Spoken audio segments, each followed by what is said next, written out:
Oke, di slide satu lagi ini masih belum peperangan ya Pak ya. Jadi kita sudah lahir rohnya, sekarang kita sudah bisa roh dan jiwa. Dan bagaimana pikiran spiritual ini lahir kan ya. Sudah. Ya. Ini yang satu slide lagi. Kelahiran pikiran spiritual ya. Kuncinya tetap di pikiran jiwa gitu. Ini kunci pembuka pikiran spiritual. Makanya pikiran jiwa kita ini harus diperbarui.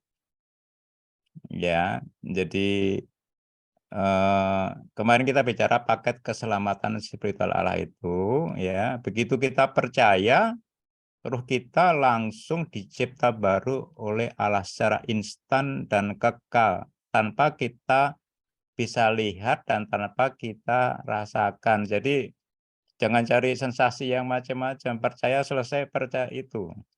Udah kayak kita percaya ini ada setrum, ya kalau ada kawat itu. PLN colokannya ada setrum, udah percaya saja, jangan disentuh-sentuh gitu. Sama seperti itu. Kita latih seperti itu, Pak. Bapak Ibu semua. Jangan lihat yang duniawi, fisik dan yang masuk akal. Ini ada lebih nyata, lebih kekal daripada dunia dan jagat raya ini. Kita harus latihan di situ. Ya, jadi satu ya, bahwa roh langsung dicipta baru pada saat kita percaya keselamatan spiritual Allah. Roh kita langsung lahir baru. Kok saudara percaya? Udah itu. Begitu simpelnya gitu. Nah, dua, kalau ini roh ini sudah ya, sudah diganti ya, instan dan kekal. Kalau jiwa ini sedang dalam proses ketika hidup di dunia, tapi prosesnya sudah ada pemberdayaan dari roh kita ini yang sudah terhubung, beda gitu pemberdayaannya gitu. Beda. Ya, sama dengan kita listrik di rumah diberdayakan oleh genset kita, sama dengan PLN itu beda. Kalau genset kita solarnya habis ya kita mati listriknya. Sama di situ. Nah, proses ini metamorfosis terus ya selama hidup kita. Ini jiwa kita ini adalah ini kunci pembuka pikiran spiritual. Sedang dalam proses metamorfosis dari kepompong ya, ulat kepompong menjadi kupu-kupu, dan tubuh kita akan nanti sempurna di surga dengan sebagai tubuh kemuliaan baru yang berbeda. Nggak ada sakit penyakit, nggak ada capek, nggak ada, akan kekal nanti. Nah, kita harus mati karena sudah efek daripada Adam dulu tubuh. Makanya tubuh ini nanti akan dibangkitkan kembali. Ini paketnya. Ya, yang sudah itu adalah roh. Nah, ini beda kalau kita sudah percaya roh kita terhubung, itu segalanya akan beda. Roh ini punya kuasa yang di luar kesadaran kita. Itu yang kita semua nggak ngerti, ya. Jiwa itu sedang, tubuh itu akan. Nah, pikiran jiwa ini sebagai keran kuasa Allah, keran pembuka. Karena manusia terdiri dari roh, jiwa, dan tubuh. Ada tiga. Nah, jiwa ini penentunya, dia akan cenderung ke tubuh atau cenderung ke roh yang menentukan sebagai pembukanya. Jadi kalau voting gitu, nah jiwa itu penentunya. Dia karena 2/3 dari unsur manusiawi kita akan menentukan. Kalau jiwa cenderung ke roh, ya rohnya menang. Kita sebagai manusia spiritual. Tapi kalau jiwa cenderung ke tubuh panca indera yang kita lihat setiap hari, maka 2/3 akan menang. Kita akan menjadi manusia yang jasmani dan jiwani, yang biasa-biasa saja. Ini jadi kunci pembukanya adalah di ini pikiran jiwa. Makanya pikiran jiwa yang kelihatan pinter ini diam dan wukuflah supaya pikiran spiritual kita aktif, terhubung dengan Allah, dan firman yang roh tadi yang spiritual bisa hidup nyata bermanifestasi di dalam kehidupan kita di bumi. Itu Bapak Ibu semua. Ya. Nah, pikiran jiwa ini selain diam dan wukuf, ya, ada banyak yang di luar pikiran jiwa yang tidak terlintas, yang tersembunyi, ya, dan merupakan kebodohan daripada hikmat pikiran jiwa ini. Hati-hati ini, tidak terlintas sama sekali, nggak pernah terpikir, nggak pernah direncanakan, nggak pernah dimaksudkan, gitu.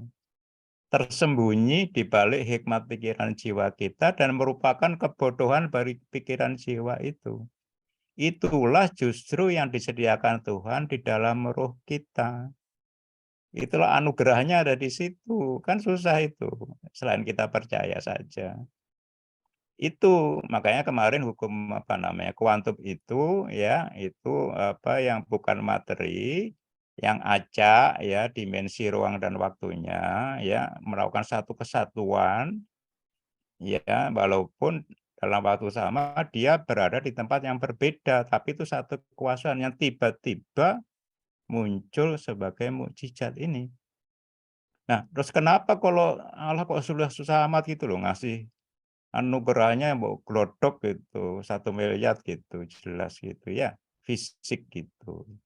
Karena ada lawan kita, maka habis ini nanti kita, belajar peperangan, ya, supaya itu tidak dicuri oleh iblis. Kalau sudah kita ketahui di jiwa ini pasti dicuri, kita ada ragu, ya, kita, "Ah, nggak mungkin." Ya nanti kita dalam peperangan tuh jelas, jiwa ini medan dan sasaran utama tembakan iblis.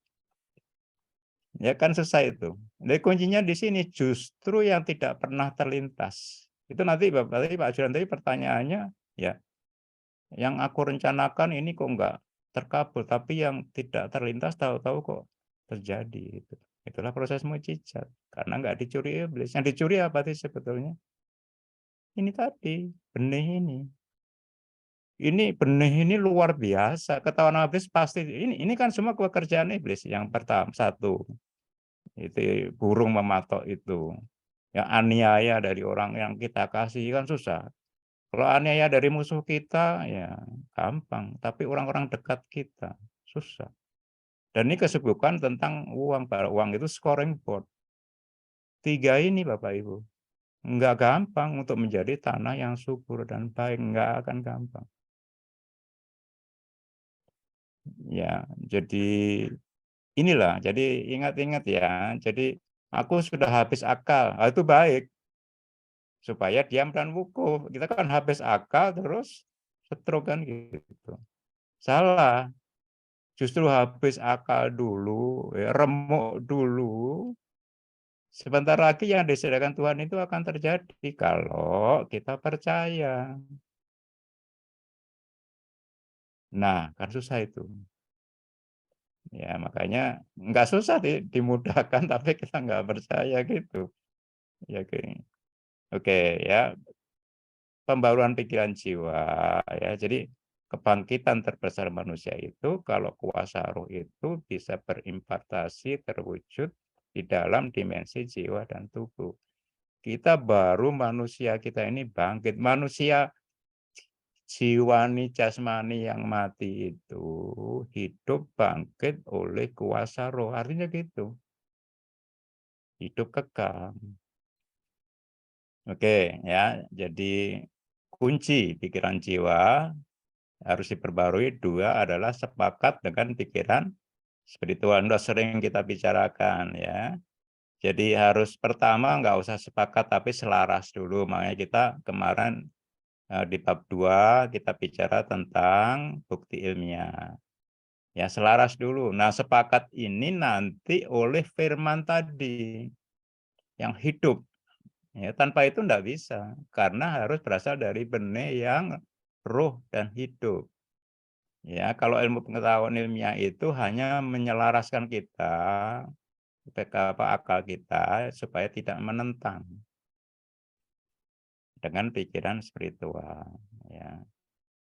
Nah, yang paling sulit untuk apa, ngerti pikiran spiritual itu memang pikiran jiwa, ya. Tapi jiwa kan bertahap ya. Yang paling dangkal apa? Akal, logika kita, di bawahnya ada perasaan kita, di bawahnya lagi ada niat kita, di bawahnya lagi ada hati nurani kita. Ya, yang paling sulit itu akal ini, yang paling dangkal ini. Ya, ini yang paling susah, yang paling degil di sini, karena 1+1 ya 2, paling logis dan paling natural. Ya, makanya kalau hal-hal yang supranatural ini, ya tidak cuma dirasa-rasa, banyak yang rasa-rasa, merinding-merinding gitu, sensasi-sensasi, nangis-nangis, "Aku sudah nangis, sudah," gitu.